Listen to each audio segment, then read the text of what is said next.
মুক্তিযুদ্ধের বীর সেনানী অবসরপ্রাপ্ত এয়ার ভাইস মার্শাল একে খন্দকারকে রাষ্ট্রীয় মর্যাদায় শেষ বিদায় জানানো হয়েছে। রোববার দুপুরে বিমান বাহিনীর ঘাঁটি বাসারে এই আনুষ্ঠানিকতার পাশাপাশি হয় তার নামাজে জানাজা। তিন বাহিনী প্রধান সহ প্রধান উপদেষ্টা ও সরকারের অন্য উপদেষ্টারও অংশ নেন জানাজায়। মেহেদী হাসানের রিপোর্ট। ৭১-এ পাকিস্তানি হানাদাররা এদেশের নিরীহ জনতার উপর ঝাঁপিয়ে পড়লে বসে থাকতে পারেননি একে খন্দকার। পাকিস্তান বিমান বাহিনী ছেড়ে যোগ দেন মুক্তিযুদ্ধে। গোটা মুক্তিযুদ্ধের সময় দায়িত্ব পালন করেন ডেপুটি চিফ হিসেবে। সেই বীর সেনানী রোববার তারই কর্মস্থলে আসেন লাশ হয়ে। রাষ্ট্রীয় মর্যাদায় হয় এ বীর যোদ্ধার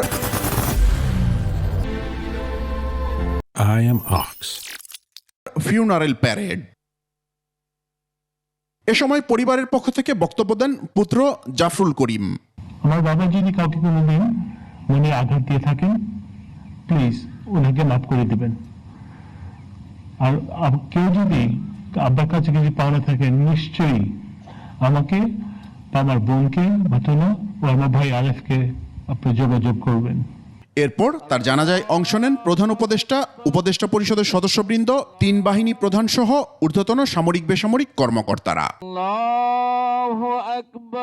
জানাজা শেষে রাষ্ট্রপতির পক্ষ থেকে তার সামরিক সচিব মরহুমের কফিনে ফুলের শ্রদ্ধা জানান। এরপর প্রধান উপদেষ্টা ডক্টর ইউনূসও কফিনে পুষ্পস্তবক অর্পণ করেন। পরে মুক্তিযুদ্ধ বিষয়ক উপদেষ্টা ফারুক আজম, সেনাবাহিনী প্রধান জেনারেল ওয়াকারুজ্জামান, নৌবাহিনী প্রধান অ্যাডমিরাল এম নাজমুল হাসান এবং বিমান বাহিনী প্রধান air chief marshal Hasan Mahmud খানও একে একে পুষ্পস্তবক অর্পণ করেন। পরে বিমান বাহিনীর একটি ফ্লাইট পাস্টের মাধ্যমে মরহুম একে খন্দকারের প্রতি সম্মান জানানো হয়। সেনানিবাসের শাহীন কবরস্থানে একে খন্দকারকে সমাহিত করা হয়েছে। মেহেদী হাসান, ২১ টেলিভিশন, ঢাকা। আফ্রিকার অশান্ত জনপদে শান্তি ফেরাতে গিয়ে প্রাণ হারানো ৬ বীর সেনানীর নামাজে জানাজা শেষে লাশ পাঠানো হয়েছে তাদের নিজ নিজ গ্রামে। সকালে ঢাকা সেনানিবাস কেন্দ্রীয় মসজিদে তাদের জানাজা সম্পন্ন হয়। শেষবারের মতো সহকর্মীদের বিদায় জানাতে সেখানে এক আবেগঘন পরিবেশের সৃষ্টি হয়। সিরাত আল মুস্তাকিমকে সাথে নিয়ে মেহেদী হাসানের রিপোর্ট। যুদ্ধবিধ্বস্ত সুদানের আবেই এলাকায় শান্তি ফেরাতে কাজ করছিলেন নিহত এই ৬ শান্তিরক্ষী সহ বাংলাদেশি সেনারা। গেল ১৩ ডিসেম্বর বিচ্ছিন্নতাবাদী গোষ্ঠীর সন্ত্রাসী হামলার মুখে পড়েন তারা। এতেই নিহত হন কর্পোরাল মোহাম্মদ মাসুদ রানা, সৈনিক মোহাম্মদ মমিনুল ইসলাম, সৈনিক শান্ত মণ্ডল, সৈনিক শামীম রেজা, ম্যাস ওয়েটার মোহাম্মদ জাহাঙ্গীর আলম এবং লন্ড্রি কর্মচারী মোহাম্মদ সবুজ মিয়া। জানাজার জন্য তাদের লাশ সেনানিবাসের কেন্দ্রীয় মসজিদে আনা হলে কান্নায় ভেঙে পড়েন স্বজনরা বলছেন, এভাবে প্রিয়জনকে হারাতে হবে এখনো বিশ্বাস করতে পারছেন না তারা। আমার বড় ভাইয়ের একটি 8 বছরের কন্যা সন্তান রয়েছে। সর্বশেষ আপনারা সবাই আমার বড় ভাইয়ের জন্য দোয়া করবেন। উনি দীর্ঘ 16 বছর থেকে এই সেনাবাহিনীতে কাজ করে আছেন।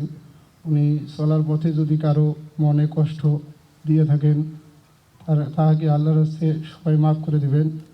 আমার বাবা খুব একটা সৎ একটা বাবা ছিল, আমার দেশের লোক সঙ্গে ছাড় আমার গ্রামের আমার বাবার কথা বললে আর শেষ করার মতন কোনো কায়দায় আমার নাই। জানাজায় তিন বাহিনীর প্রধান, স্বরাষ্ট্র উপদেষ্টা সহ ঊর্ধ্বতন সামরিক ও বেসামরিক কর্মকর্তারা অংশ নেন। জানাজার আগে শহীদ শান্তিরক্ষীদের সংক্ষিপ্ত জীবন বৃত্তান্ত পড়ে শোনানো হয়। এরপর তাদের আত্মার মাগফিরাত কামনায় বিশেষ দোয়া ও মোনাজাত হয়।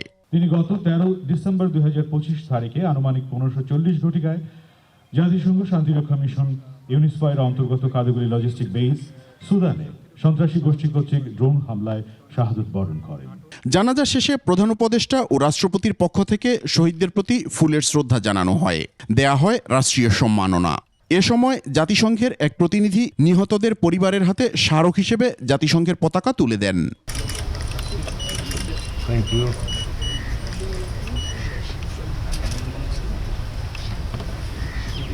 এরপর হেলিকপ্টারে শহীদদের মরদেহ নিজ নিজ জেলায় পাঠানো হয়। সেখানেও ধর্মীয় ও রাষ্ট্রীয় মর্যাদায় চিরনিদ্রায় শায়িত হবেন তারা। মেহেদী হাসান, ২১ টেলিভিশন, ঢাকা।